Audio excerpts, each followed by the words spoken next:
भारत में नई नई चीजें आ रही हैं। इलन मस्क, इलन चाचा इलन चाचा लेके क्या आए? इलन चाचा लेके आए टेस्ला कार भारत में। ओहो, मैंने खबर पढ़ी यार, मैंने देखा कि टेस्ला कंपनी ने अपना हेडक्वार्टर, अपना ऑफिस या जो भी उनका दवाखाना नहीं सॉरी दफ्तर है, वो बेंगलुरु में खोला है। तो इसका मतलब यह है कि अब टेस्ला कार भारत में और आसानी से मिलेंगी। अब जो लोग सोच रहे हैं कि टेस्ला कार हमारी अगली कार हो सकती है, तो मैं कहूंगा शायद आपको सोचने की जरूरत है। इनका जो सबसे फेमस मॉडल एस है, कुछ है टेस्ला एस है, वही शायद 1 करोड़ कुछ लाख का है। तो इसका मतलब है कि मिडिल क्लास फैमिली के लिए टेस्ला कार्स को खरीदना तो एक सपना ही है। क्योंकि यार 1 करोड़ रुपए कार के लिए खर्च करना आपको नहीं लगता कि ज्यादा है? थोड़ा थोड़ा नहीं, एक्चुअली बहुत ज्यादा है। तो ये 1 करोड़ की लग्जरी कार है। अब मैं आपको बताना चाहता हूं कि भारत में ऐसे भी लोग हैं जो लोग बहुत महंगी महंगी कार चलाते हैं। 1-2 करोड़ की कार तो उनके लिए कोई मायने नहीं रखती। होते हैं, अमीर लोग होते हैं, 1-2 करोड़ की, 3-3, 4-4 करोड़ की कार चलते, 7-7 करोड़ की कार चलाते हैं यार, हैं लोग बड़ी बड़ी सिटीज में, मैंने देखा है। तो उन लोगों को ये टारगेट करेगी। अब टेस्ला कार के बारे में बताऊं क्या खास बात है, क्योंकि भारत में इतनी चलती नहीं थी। अब भारत में आ गई है तो आपको शायद ये रोडों पे भी देखने को मिलेगी। टेस्ला कंपनी एक लग्जरी ई कार्स, मतलब इलेक्ट्रिक कार्स की एक कंपनी है। जो इसकी कारें होती है ना भाई, वो पेट्रोल से नहीं चलती वो इलेक्ट्रिक कार्स होती है, मतलब बिजली से चलती है, चार्ज होकर चलती है वो। अब हम ई व्हीकल्स की बात करते हैं, इलेक्ट्रिक व्हीकल्स की बात करते हैं, तो हम ये बात करते हैं कि यार उनमें स्पीड नहीं होती, पिकअप नहीं होता। ऐसे बहुत कम टेक्नोलॉजी के चैनल हैं जो ऑटोमोबाइल और ये सब कार वार के बारे में बात करते हैं, बट कार बात करनी जरूरी क्योंकि चार्जेबल है ना भाई। तो ये क्या, इसकी खास बात क्या है? जो 1 कुछ करोड़ की आती है, 1 करोड़ कुछ की आती है, या जो उसका डाउन मॉडल भी होगा, तो वो भाई हमारी रीच के तो 2 लाख की तो नहीं मिलेगी, है ना। 2-3-4 लाख की जो नॉर्मल कारें आती हैं वो उस रेट में तो आपको मिलेगी नहीं है, पहली बात। पर जो भी मिलेगी शायद कोई और मॉडल भी आए भारत के लिए, यू नेवर नो।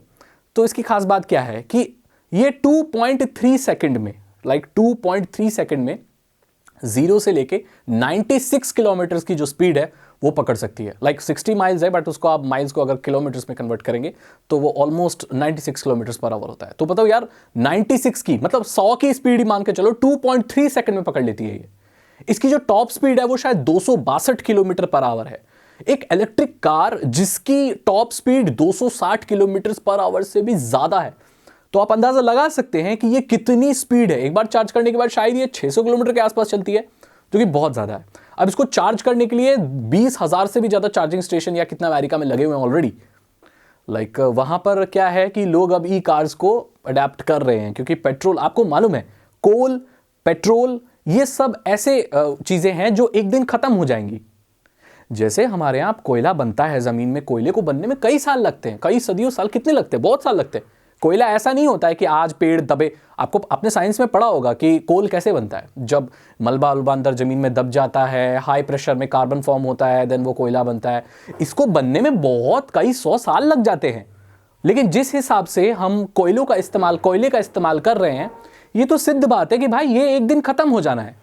जो पेट्रोल आप इस्तेमाल कर रहे हो वो भी एक दिन खत्म हो जाएगा। जिस रेट से हम पेट्रोल का इस्तेमाल कर रहे हैं, उस रेट से जो क्रूड ऑयल है वो हमारी आसपास बन नहीं रहा है। तो हमें आगे चलकर ऐसी एनर्जी पर निर्भर रहना पड़ेगा जो हमें मुफ्त में मिलती है, जैसे कि सौर ऊर्जा। ये बहुत ही रिन्यूएबल एनर्जी का इस्तेमाल करना पड़ेगा। ऐसी एनर्जी का इस्तेमाल करना पड़ेगा जिससे हम और ज्यादा दिन तक जिंदा रह सके, कार्बन इमिशन ना हो, CO2, मतलब आप समझ गए मेरी बात। तो ये बहुत अच्छा तरीका है। सोलर पैनल्स का इस्तेमाल कीजिए आप, बहुत अच्छी चीज है ये। अगर आप घर की भी बिजली बनाना चाहते हैं तो सोलर पैनल से आप बना सकते हैं। सिस्टम आता है, आपको मालूम है, लोग घर में आजकल सोलर पैनल वगैरह लगाते हैं। इलेक्ट्रिक व्हीकल्स भी बहुत अच्छा एक ऑप्शन हो सकता है अगर आप पोल्यूशन वगैरह कम करना चाहते हो। ऊपर से अब ये भी नहीं रहा कि पिकअप कम है या स्पीड कम है। आप ये 2 सेकंड में 100 की स्पीड पकड़ रही है, और क्या रॉकेट बनोगे? चांद पे जाना है, क्या करना है? वैसे चांद पे जाना है तो इलन मस्क आपकी मदद कर सकते हैं, वो बात नहीं है, इलन चाचा अमीर है। तो ये, अब इसके एडवर्टाइजमेंट का क्या, वो तो आप इंडियन गानों में देख ही लोगे। आपको तो पता ही है, हमारे यहाँ गानों में लड़कियां और गाड़ियां ही होती है। लड़कियों का तो खैर छोड़ ही, गाड़ियां तो आपको दूसरा, अब कोई सा गाना आ रहा होगा उसमें नजर आ जाएगी। वैसे गाड़ी होगी, उसके आगे लड़कियां नाच रही होंगी, देख लेना। टेस्ला की कार होगी, क्योंकि अमीर वाली कार है, महंगी वाली कार है, उसकी ऐड तो गाने कर देंगे। क्या होता है, रैपर बनने के लिए क्या चाहिए होता है? गाड़ी चाहिए होती है, चश्मा चाहिए होता है और चेन चाहिए होती है, बस बन जाओ। मजाक कर रहा हूं मैं, लेकिन हाँ, शो बिजनेस में और बड़े बड़े सेलिब्रिटीज के पास या लोगों के पास आप ये कार जरूर देखेंगे, क्योंकि ये नई चीज है, लोगों को शौक होता है गाड़ियों का। तो मैंने आपको बता दिया कि क्या कॉन्सेप्ट है ई कार्स का या क्या है। अब ऐसा नहीं है कि टेस्ला ही लेके आ रही कार्स, मेरे ख्याल से वैगन आर भी इलेक्ट्रिक वाली आई है। वैगन आर कार जो भी बहुत पॉपुलर कार है इंडिया में, तो सस्ती कारें भी हैं जो कि ई कार्स हैं, जो चार्ज होकर चलती हैं, लेकिन टेस्ला के मुकाबला वो शायद मेरे ख्याल से नहीं कर पाएंगे। इसमें कौन से सेंसर लगे हुए हैं, अल्ट्रासोनिक सेंसर्स लगे हुए हैं, 360 व्यू है, और मतलब जितने भी एडवांस फीचर एक कार में होते हैं ना, वो सब है इसमें। तो आप बताओ कितने लोग इस कार को खरीदने वाले हो? मेरे तो बस की है नहीं भाई, मैं तो बस इसकी रिपोर्ट ही दे सकता हूँ आप लोगों को। तो बता दी मैंने आपको कि भारत में अब देखो, इलन मस्क ने प्रॉमिस किया था कि 2021 तक भारत में टेस्ला लॉन्च कर दूंगा, और अभी बहुत सारी स्टेट गवर्नमेंट से बात चल रही है, उनकी भी शायद मंजूरी मिल गई है कि उनके ऑफिस और जगह जगह खुल सकते हैं। तो ऑब्वियसली सर्विस सेंटर वगैरह खुलेंगे और सारी चीज़ें, और रोडों पे आपको 2021 में शायद टेस्ला कार्स देखने को मिलेंगी, बड़ी बड़ी सिटीज़ में तो बहुत जल्दी देखने को मिलेगी। तो मैंने आपको अपडेट दी थी कि टेस्ला कार्स भारत में आ चुकी हैं और आपको अब देखने को रोड पर वो मिलेंगी।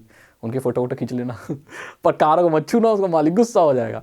अगर आपको ये वीडियो अच्छी लगी तो लाइक करें, अपने दोस्तों के साथ शेयर करें। साइबर सिक्योरिटी और इथिकल हैकिंग में इंटरेस्ट है तो डिस्क्रिप्शन चेक करें, 299 रुपीज़ के 3 इथिकल हैकिंग कोर्सेज हैं जो आसान भाषा में आपको इथिकल हैकिंग सिखा देंगे। आप एक इथिकल हैकर बन सकते हो। जो लोग सोचते हैं सागर भाई hacks and modes and hacking को सपोर्ट कर रहे हैं, तो मेरे भाई इथिकल हैकिंग एक लीगल प्रोफेशन होता है। इसमें आप बहुत अच्छी जॉब ले सकते हैं, आप अपनी पावर्स, अपनी नॉलेज से लोगों की मदद कर सकते हैं। ये लीगल होता है, ये कोई गैरकानूनी नहीं होता। इथिकल हैकिंग गैरकानूनी नहीं होती, इस बात को आप समझिए। एक ब्लैक हैट हैकर और एक वाइट हैट हैकर में बहुत फर्क होता है। मैं यहाँ पर आपको अच्छी चीज़ें सिखाता हूँ, तो आप चेक कर सकते हो। 299 रुपीज़ में वीडियो कोर्सेज हैं हिंदी लैंग्वेज में, बड़े ही आसानी से सीखते हो। चैनल को सब्सक्राइब करो अगर पैसे नहीं देना चाहते तो, फ्री की नॉलेज चाहते हो तो चैनल सब्सक्राइब करो, बेल आइकन प्रेस करो, ऐसी वीडियो लेकर आता रहता हूँ। मैं मिलता हूँ आपसे अगली वीडियो में। Thank you so much and good bye.